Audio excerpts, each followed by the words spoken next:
Welcome to the 365 Daily Messages for You podcast. This is episode 45, and today we're really digging into a big one: overcome fear. Yeah, it's something that, well, it touches everyone, doesn't it, in so many different ways. And what feels quite potent right now, I think, is this opportunity we have to shift how we relate to fear. Not just, trying to avoid it, but maybe leaning in with a bit of curiosity, maybe even excitement about what we might find. Excitement and fear, huh? That's an interesting mix. It can be. We're going to explore some really practical ways to understand fear better, and maybe more importantly, figure out how to actually make lasting changes in how it impacts us day to day. Okay, overcome fear. It sounds huge. Let's try and break it down. What is fear, really, at its core? Fundamentally, fear is natural. It's our system kicking in when we perceive some kind of threat, and that threat could be very real, something right in front of us, or something we've just imagined in our heads. Right, the classic fight or flight response kind of thing. Exactly. But here's the twist, the part that gets really interesting. Fear can also be a signal, like a signpost. It can actually point us towards areas in ourselves where there's a chance for some pretty profound inner growth, transformation even.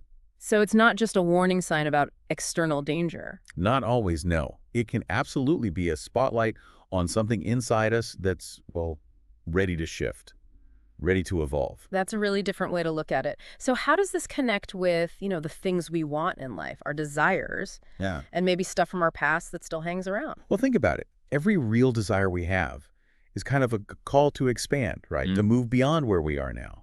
And when fear pops up around that desire, sometimes it's an indication that we haven't fully processed certain things from the past, or maybe haven't quite dealt with some inner challenges. Okay. And these unresolved bits, they can kind of bottle up as fear in the present, Yeah. almost like life is saying, hey, maybe it's time to look at this so you can move forward. Right, like an invitation to clear things out. Can you give us a concrete example? How might something from way back then fuel fear today? Oh, absolutely.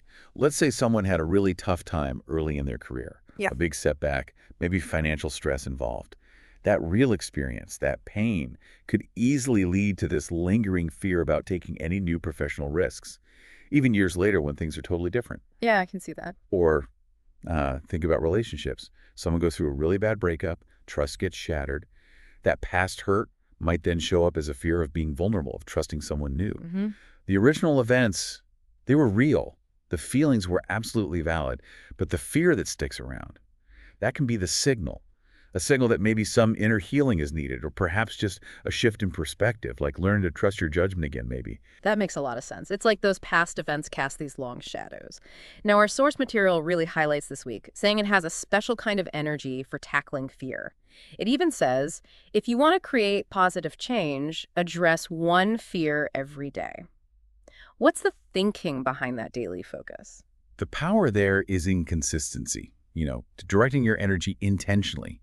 When you consciously choose to look at a fear, even just for a bit each day, you're actively engaging with it, instead of letting it just simmer under the surface and, well, unconsciously run the show. Right, bringing it out into the open. Exactly. And it's the cumulative effect that's key. Small, consistent steps. It suggests that even brief, daily attention can lead to really significant shifts over time, like water wearing down a stone, bit by bit. But again, what if someone listening is thinking, my head is just full of fears. Where do I even start? It can feel totally overwhelming. Oh, completely. That feeling is so real. It's like looking at a huge mountain range and thinking you have to climb it all at once. The key is not to do that. Instead, try to tune in. Find the one fear that feels most alive for you right now. The one that if you could just shift it a little, you have a sense it would make the biggest positive difference. So following that inner pull. Yeah, that desire for change around a specific fear, that's a really strong clue about where your energy is best focused first. Okay. Maybe make a list. Just jot down the fears that come to mind, big stuff, small stuff, then sit with it for a moment. Which one kind of jumps out? Which one feels like, yeah, I'd like to get a handle on that one? That's your starting point. All right, so you picked one. You've got your target fear. But then there's this really important question. How do you tell the difference between, a legitimate concern that needs practical steps and an internal feel that mostly needs inner work? That is such a crucial distinction. So if something feels threatening, the first step is always responsible assessment. Gather information, talk to experts if you need to. Like if it's money worries, maybe talk to a financial advisor. That's practical. Right, sensible steps. But here's the critical part. how you approach taking those steps. The goal is to do it from a place of inner calm, not from sheer panic. Acting purely out of fear, that knee-jerk reaction, that can sometimes lead to rash decisions, maybe even attract more negativity. Okay, so manage the inner state first. Yes. Work on transforming that feeling of panic or dread first. Get yourself grounded. Then you can take thoughtful, responsible action based on clear thinking, not just raw emotion. Get steady, then act. Got it. Mm. Okay, let's dive into these practical steps then. The first one you mentioned was making that list, identifying your fears. What's the real power in actually writing them down? Well, like we touched on, just getting them out of your head and onto paper or, typed out brings so much clarity. When fears are just swirling around inside, they feel huge, shapeless, overwhelming. Writing them down makes them feel more concrete, manageable. Pins them down a bit. Exactly. It lets you look at them more objectively. You might even see patterns you didn't notice before, and it helps you choose where to start with real intention. And once you have that list, the next step is picking just one to focus on initially. Why is that singular focus so much better than trying to juggle a bunch of them? Because it prevents that feeling of being scattered, you know? Overwhelmed again. It's like using a magnifying glass to concentrate your energy, your focus on one point. And that intensifies your ability to actually create change there. Makes sense. Plus, as you make progress on that one fear, you're not just getting the direct benefit. You're also building confidence, momentum, learning things you can then apply to the next fear on your list, built on itself. Okay, the next step is called transform your consciousness. That sounds a little abstract. What does that look like in practice when fear actually hits? Yeah, it can sound a bit lofty. Think of it like hitting a mental pause button. That moment you feel the fear starting to rise up. Instead of instantly going down that usual rabbit hole of thoughts and reactions, consciously create a little space. Like take a breath. Take a breath, exactly. Remind yourself, okay, I can choose how I respond here. Hmm. Maybe you consciously shift your focus to something positive. Maybe you remember a time you handled something similar well. Or maybe you just observe the feeling of fear without getting swept away by it. It's about interrupting that automatic fear reaction pathway. Inserting a moment of choice. Precisely. Hmm. Like if you're dreading a presentation, instead of spiraling into, what if I fail? Hmm. You could consciously shift to thinking about the positive message you want to share. Okay. And following that is acknowledging the legitimate concerns and acting responsibly. This circles back to that balance we talked about. It does. It's super important not to just dismiss real challenges. You do need to gather info, get advice, take appropriate action. But again, the key is doing it from that grounded, calm place you've cultivated, not driven by panic. Your work on shifting your consciousness actually helps you assess things more clearly and act more effectively. Right, makes sense. The next step, practice being present, feels incredibly relevant. Because like we said, so much fear seems tied up in worrying about the future, doesn't it? Oh, absolutely. Fear thrives in the what-ifs. What if this happens? What if that goes wrong? So consciously training yourself to focus on right now really cuts the legs out from under a lot of that anxiety. How do you do that practically? Bring your awareness to simple things, your breath going in and out, sensations in your body, feet on the floor. What can you see, hear, smell right now? You could also try living life in smaller chunks. Just focus on this hour or this task or even just the next 5 minutes. Faking it down. Yeah. And when those fearful future thoughts inevitably pop up, just gently notice them and then faintly redirect your attention back to the present. What are you actually doing, feeling, sensing now? And that leads nicely into the next idea. Being proactive, not reactive. How does setting aside specific time for planning actually reduce fear overall? Well, it gives you a sense of control, you see. By deciding, okay, Tuesday morning from 9:00 to 9:30, that's when I'll think about X, you're addressing potential issues in a structured way. You're being proactive. It stops those vague worries from just constantly intruding on your present moment day and night. Containing the worry time. Kinda, yeah. And if those thoughts do pop up outside that planned time, you can acknowledge them. Ah, there's that thought again, and then consciously say, okay, I'll deal with you Tuesday, and bring your focus back to now. You're taking charge of when you engage with future worries. I like that.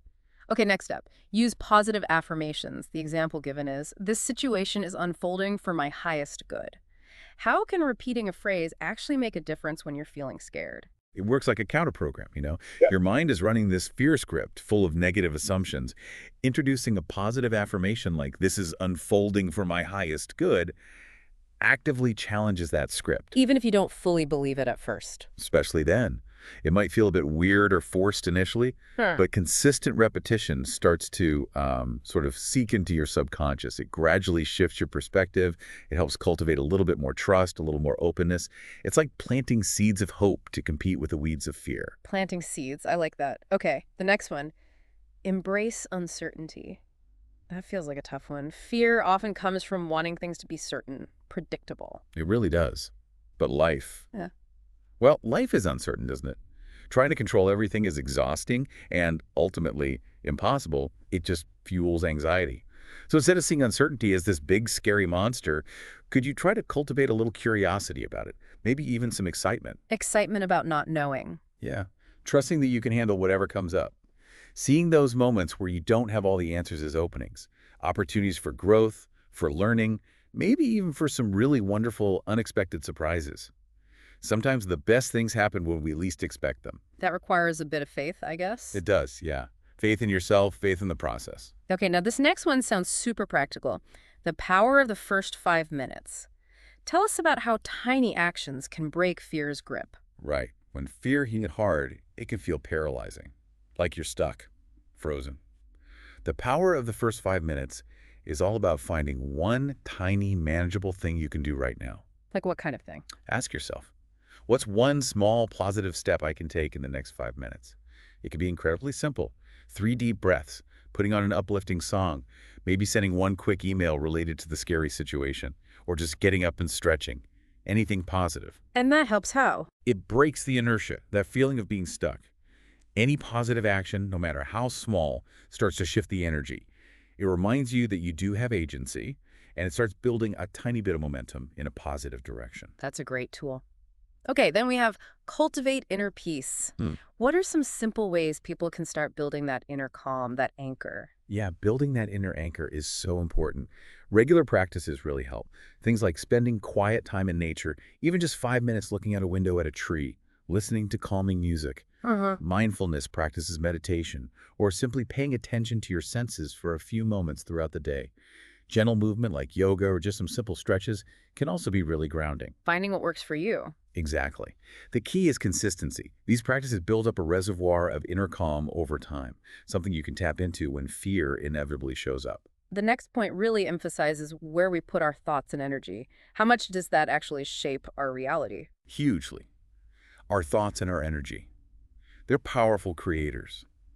Where you consistently focus your attention really does shape how you perceive things, what actions you take, and ultimately the experiences you draw towards you. So dwelling on fear attracts more fear. It tends to work that way, yeah. If you're constantly running fearful scenarios in your mind, you're more likely to see the world through that lens, feel anxious, and maybe even make choices that lead to more challenging situations.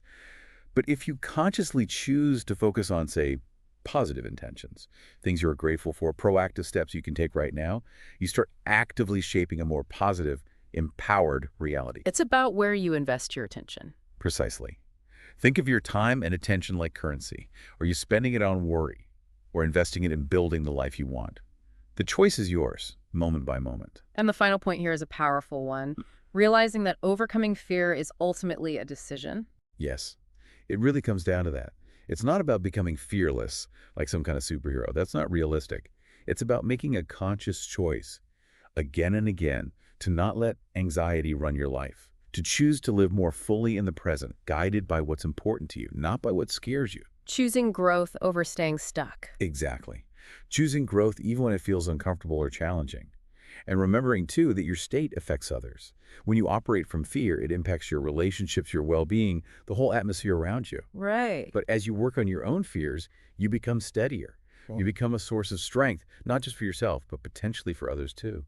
And just quickly, it's important to distinguish unhealthy fear from healthy caution. Right? We need to be aware of real dangers, teach our kids awareness, Yeah. but from love and responsibility, not constant anxiety. That's a vital distinction. So yeah, overcoming fear, it's a commitment, a decision to live a more vibrant, authentic life. It takes practice, but it's absolutely possible. This has been incredibly insightful. Thank you. And if you listening want to keep exploring these ideas, go deeper into overcoming fear, and really bring more positivity into your life day by day, I Genuinely recommend our book, 365 Daily Messages for You. It's packed with inspiration and practical guidance just like this, designed to support you every single day. You'll find the link right there in the description.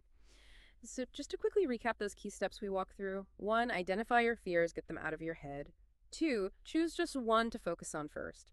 3, practice transforming your consciousness, hit that pause button when fear arises. 4, acknowledge real concerns but act responsibly from calm. 5, practice being present, focus on the now. 6, be proactive with planning, don't let worry take over. 7, use positive affirmations to rewire thoughts. 8, embrace uncertainty with curiosity. 9, use the power of the first 5 minutes, take small actions. 10, cultivate inner peace with regular practices. 11, remember where your focus goes, energy flows. And 12, make the decision to live beyond fear's limits. Consistently applying these, even imperfectly, really does start to shift things. You move from that grip of anxiety towards more confidence, more resilience, and definitely more inner peace. Absolutely. Remember, you have the power within you to choose how you respond to fear and to create real, lasting, positive change in your life. Thank you so much for tuning in to the 365 Daily Messages for You podcast today. If this conversation on overcoming fear resonated with you or you think it could help someone else, please do consider sharing it. And definitely check out the book 365 Daily Messages for You for that daily dose of inspiration and practical wisdom. Again, the link is waiting for you in the description below. Thank you again for listening to the 365 Daily Messages for You podcast. And one last time, be sure to look for the book 365 Daily Messages for You. The link's right there in the description. Thank you for listening to the 365 Daily Messages for You podcast.